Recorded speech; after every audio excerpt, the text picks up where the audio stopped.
आज ब्रिटिश संसद के लोक सदन या हाउस ऑफ कॉमन्स और संयुक्त राज्य अमेरिका की कांग्रेस के प्रतिनिधि सदन या हाउस ऑफ रिप्रेजेंटेटिव का तुलनात्मक अध्ययन करेंगे कि ब्रिटिश संसद का लोक सदन या कॉमन सभा, हाउस ऑफ कॉमन्स कहते हैं, यह प्रथम सदन है या निम्न सदन है या लोकप्रिय सदन भी है। कि लोक सदन है, कॉमन सभा है, वो प्रथम सदन, निम्न सदन और लोकप्रिय सदन भी है। और उसी प्रकार संयुक्त राज्य अमेरिका की कांग्रेस का प्रतिनिधि सदन प्रथम सदन है, निम्न सदन या लोकप्रिय सदन भी उसे कहते हैं। प्राय देखें तो लोकतांत्रिक शासन व्यवस्थाओं में व्यवस्थापिकाएँ द्विसदनात्मक होती हैं। इंग्लैंड और अमेरिका में ऐसा ही है कि इंग्लैंड में भी द्विसदनात्मक व्यवस्थापिका है और संयुक्त राज्य अमेरिका में भी कांग्रेस के दो सदन है, द्विसदनात्मक व्यवस्थापिका है। प्रारंभ में देखें तो ज़्यादातर देशों में एक सदनीय व्यवस्थापिकाएँ थी। जब शुरुआत था तो अधिकतर देशों में एक सदनीय व्यवस्थापिकाएँ थी, किंतु लोकतांत्रिक शासन के विकास के साथ साथ अब कुछ छोटे छोटे देशों को छोड़कर प्राय सभी महत्वपूर्ण देशों में द्विसदनीय व्यवस्थापिकाएँ हैं। कि जो महत्वपूर्ण देश हैं विश्व के, जो लोकतांत्रिक शासन व्यवस्था है, वहाँ पर अधिकांश देशों में द्विसदनात्मक व्यवस्थापिकाएँ हैं। और इसमें एक बड़ा बात चीन का है, जहाँ पर व्यवस्थापिका एक सदनीय है। चीन की जो व्यवस्थापिका है एक सदनीय है, जिसे नेशनल पीपल्स कांग्रेस या राष्ट्रीय जनवादी कांग्रेस कहते हैं, वो एक सदनीय है। और अर्थात जिस व्यवस्थापिका में एक ही सदन हो उसे एक सदनीय कहते हैं। कि जिस व्यवस्थापिका का एक सदन हो उसे एक सदनीय व्यवस्थापिका कहते हैं, और जिसमें दो सदन हो उसे दो सदनीय या द्विसदनीय व्यवस्थापिका कहते हैं। और लोकतंत्रीय शासन प्रणालियों में दो सदनीय विधानमंडल व्यापक रूप से प्रचलित है। कि जो लोकतांत्रिक शासन व्यवस्था है वहाँ पर अधिकांश देशों में द्विसदनीय व्यवस्थापिका ही पाई जाती हैं। और भारत में देखें तो संसद व्यवस्थापिका के दो सदन हैं, लोकसभा व राज्यसभा।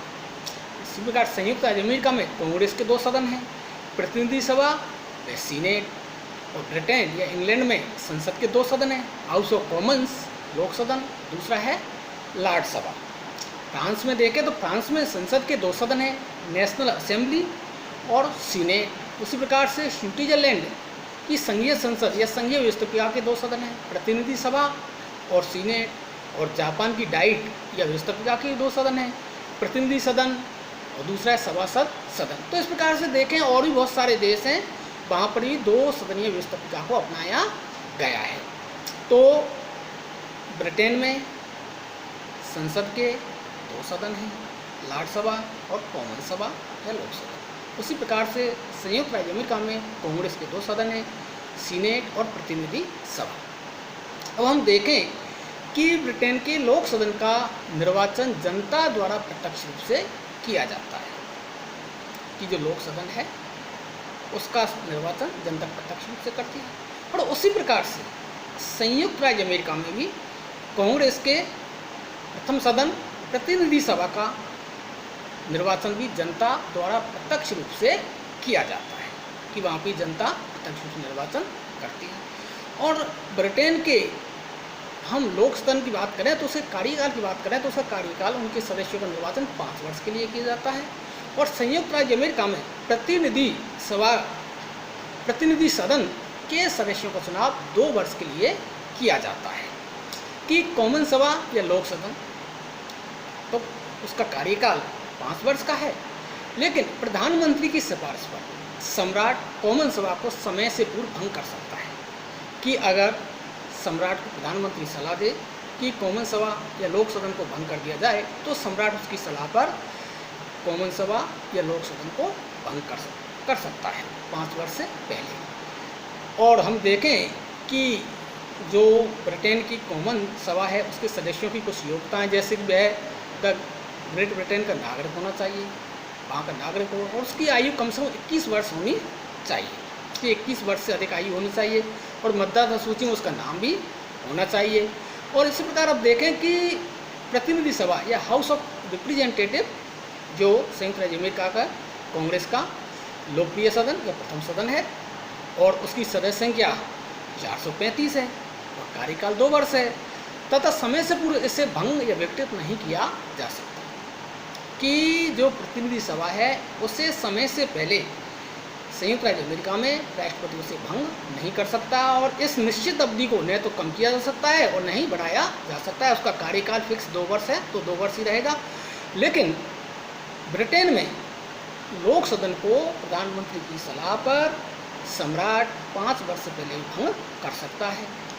अब देखें कि संयुक्त राज्य अमेरिका में प्रतिनिधि सदन का जो अमेरिकी कांग्रेस के दोनों सदन जनता द्वारा प्रत्यक्ष रूप से निर्वाचित होते हैं कि कांग्रेस के 2 सदन है, पहले भी चर्चा की, सीनेट और प्रतिनिधि सदन, और दोनों सदनों का निर्वाचन जनता द्वारा प्रत्यक्ष रूप से किया जाता है। लेकिन ब्रिटेन के अंतर्गत वहाँ की जो संसद है उसके 2 सदन हैं, लॉर्ड सभा और कॉमन सभा। तो लॉर्ड सभा के सदस्यों का चुनाव जनता के द्वारा नहीं किया जाता बल्कि उनका प्रधानमंत्री की सिफारिश पर सम्राट द्वारा मनोनयन किया जाता है और वो आजीवन होते हैं, सदस्यता उनकी आजीवन रहती है। और जो वहाँ का लोकप्रिय सदन है लोक सदन, उनके सदस्यों का चुनाव जनता द्वारा प्रत्यक्ष रूप से 5 वर्ष के लिए किया जाता है।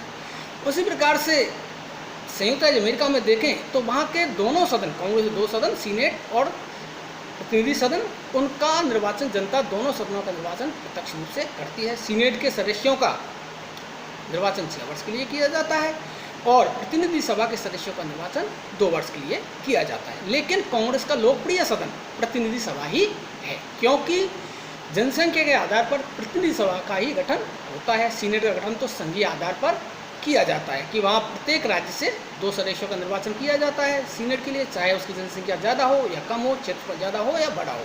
लेकिन प्रतिनिधि सदन के सदस्यों का चुनाव वहाँ पर जिस राज्य की जनसंख्या ज़्यादा है उस राज्य से ज़्यादा प्रतिनिधि चुनकर भेजे जाते हैं और जिस राज्य की सदस्यों की जनसंख्या कम है वहाँ से प्रतिनिधि सदन के लिए कम सदस्यों का निर्वाचन किया जाता है। तो जनसंख्या के आधार पर प्रतिनिधित्व की व्यवस्था होने के कारण प्रतिनिधि सभा में बड़े राज्यों से अधिक और छोटे राज्यों से कम प्रतिनिधि भेजे जाते हैं। और देखें कि जो प्रतिनिधि सभा के सदस्यों की कुछ योग्यताएँ तो देखें तो वह कम से कम 7 वर्ष से संयुक्त राज्य अमेरिका का नागरिक होना चाहिए और वह 25 वर्ष की आयु पूरी कर चुका हो। कि प्रतिनिधि सभा के सदस्य को जो चुनाव लड़ता है उसकी आयु 25 वर्ष से कम नहीं होनी चाहिए और वह उस राज्य का निवासी हो जिस राज्य से वह प्रतिनिधि सभा चुनाव लड़ना चाहता है। कि ब्रिटेन के अंतर्गत देखें तो ब्रिटेन में लोक सदन या कॉमन सभा का कोई व्यक्ति चुनाव लड़ता है तो कहीं से भी चुनाव लड़ सकता है, सिर्फ वो ग्रेट ब्रिटेन का नागरिक होना चाहिए। लेकिन संयुक्त राज्य अमेरिका में यह व्यवस्था है कि जो व्यक्ति प्रतिनिधि सदन के लिए चुनाव लड़ता है तो वह उस राज्य का नागरिक होना चाहिए जिस राज्य से वह चुनाव लड़ रहा है।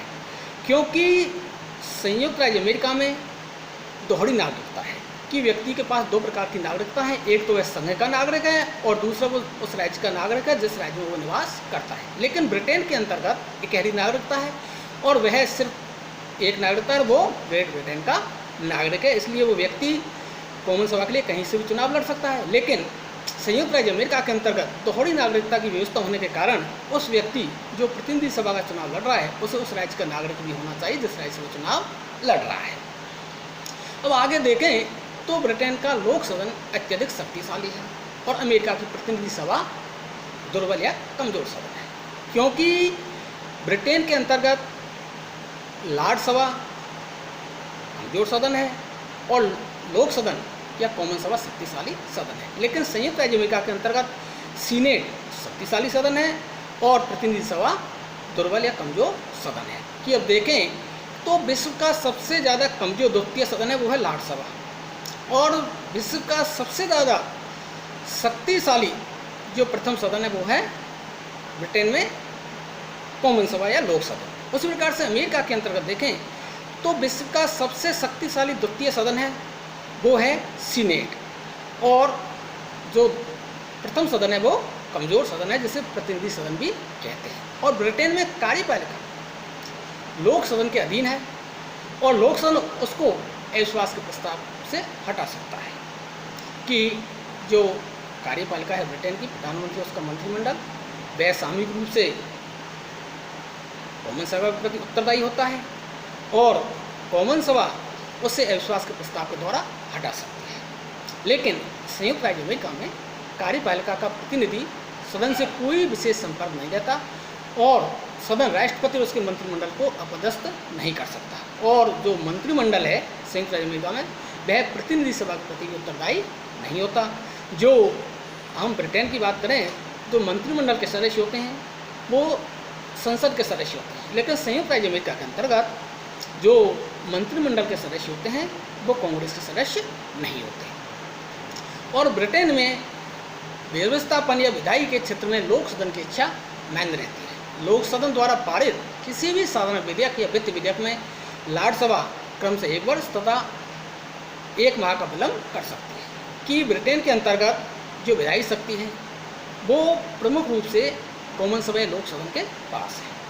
वहाँ की जो राज्यसभा है वो किसी साधारण विधेयक को सिर्फ कानून बनने से लिए 1 वर्ष के लिए रोक सकती है और किसी वित्त विधेयक को वो 1 माह के लिए रोक सकती है, उससे ज़्यादा वो नहीं रोक सकती। तो जो विधायी शक्तियाँ हैं वो उसमें ब्रिटेन के अंतर्गत कॉमन सभा या लोक सदन के पास महत्वपूर्ण शक्तियाँ हैं, वो शक्तिशाली हैं। और दूसरी तरफ देखें तो संयुक्त राज्य अमेरिका में व्यवस्थापन के क्षेत्र में दोनों सदन समान रूप से शक्तिशाली हैं। कोई भी विधेयक उस समय तक पारित नहीं समझा जा सकता जब तक कि वे दोनों सदनों द्वारा स्वीकार न कर लिया जाए, कि दोनों सदनों के द्वारा उसे स्वीकार करना आवश्यक है, तब जाके ही संयुक्त राज्य अमेरिका में कोई विधेयक पारित हो सकता है।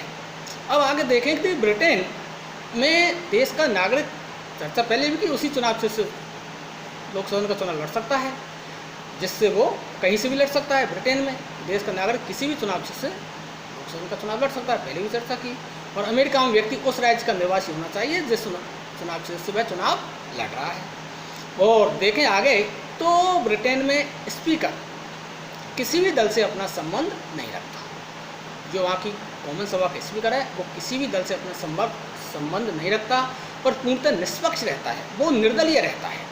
जबकि हम संयुक्त राज्य अमेरिका की बात करें तो संयुक्त राज्य अमेरिका के अंतर्गत प्रतिनिधि सदन में स्पीकर अपने दल से संबंध रखता है और सदैव अपने दल का पक्ष लेता है। कि देखें कि ब्रिटेन के अंतर्गत लोक सदन के अध्यक्ष का चुनाव सामान्यतः सर्वसम्मति से किया जाता है, कि प्रधानमंत्री और विपक्षी दल का नेता मिलकर सर्वसम्मति से लोक सदन के स्पीकर का निर्वाचन करते हैं। और इंग्लैंड में एक बार स्पीकर सदा के लिए स्पीकर की परंपरा का पालन किया जाता है। जो व्यक्ति स्पीकर पर कार्य कर रहा है सामान्यतः उसे उसके निर्वाचन से निर्विरोध चुना जाता है। कि जो स्पीकर है वो उसको जब वहाँ के कॉमन सभा के चुनाव होते हैं तो उसको निर्विरोध निर्वाचित किया जाता है, उसके खिलाफ कोई भी दल अपना प्रत्याशी खड़ा नहीं करता। इसलिए वहाँ ये परंपरा है कि उसका निर्विरोध निर्वाचन होता है और सदन में चाहे किसी भी दल का बहुमत प्राप्त हो, पहले के स्पीकर को ही पुनः स्पीकर निर्वाचित कर दिया जाता है। ये ब्रिटेन के अंतर्गत परंपरा है। लेकिन हम संयुक्त राज्य अमेरिका के अंतर्गत देखें तो वहाँ प्रतिनिधि सभा के स्पीकर का चुनाव पूर्णतः दलीय आधार पर होता है। बहुमत दल और अल्पमत दल के द्वारा अपने अपने उम्मीदवार खड़े किए जाते हैं और बहुमत दल का उम्मीदवार स्पीकर पद पर निर्वाचित हो जाता है। तो देखा कि ग्रेट ब्रिटेन के अंतर्गत जो कॉमन सभा के स्पीकर हैं उसका निर्वाचन आम सहमति से, सर्वसहमति से किया जाता है और वो अपने राजनीतिक दल से कोई संबंध नहीं रखता, वह निर्दलीय होता है। लेकिन संयुक्त राज्य अमेरिका के अंतर्गत स्पीकर का जो वहाँ की प्रतिनिधि सभा है उसके स्पीकर का चुनाव दलीय आधार पर किया जाता है और जिस दल का बहुमत होता है उस दल का व्यक्ति ही वहाँ प्रतिनिधि सभा का स्पीकर चुना जाता है। और लोक सदन द्वारा पारित हम ब्रिटेन में देखें तो लोक सदन द्वारा पारित किसी विधेयक का ब्रिटेन में न्यायिक पुनरावलोकन नहीं हो सकता, कि ब्रिटेन में न्यायिक पुनरावलोकन का शक्ति सर्वोच्च न्यायालय को प्राप्त नहीं है। और संयुक्त राज्य अमेरिका में व्यवस्थापिका द्वारा पारित प्रत्येक विधेयक का न्यायिक पुनरावलोकन हो सकता है, चाहे न्यायालय उसे अवैध घोषित तथा न्यायालय उसे अवैध घोषित कर सकता है। कि देखा कि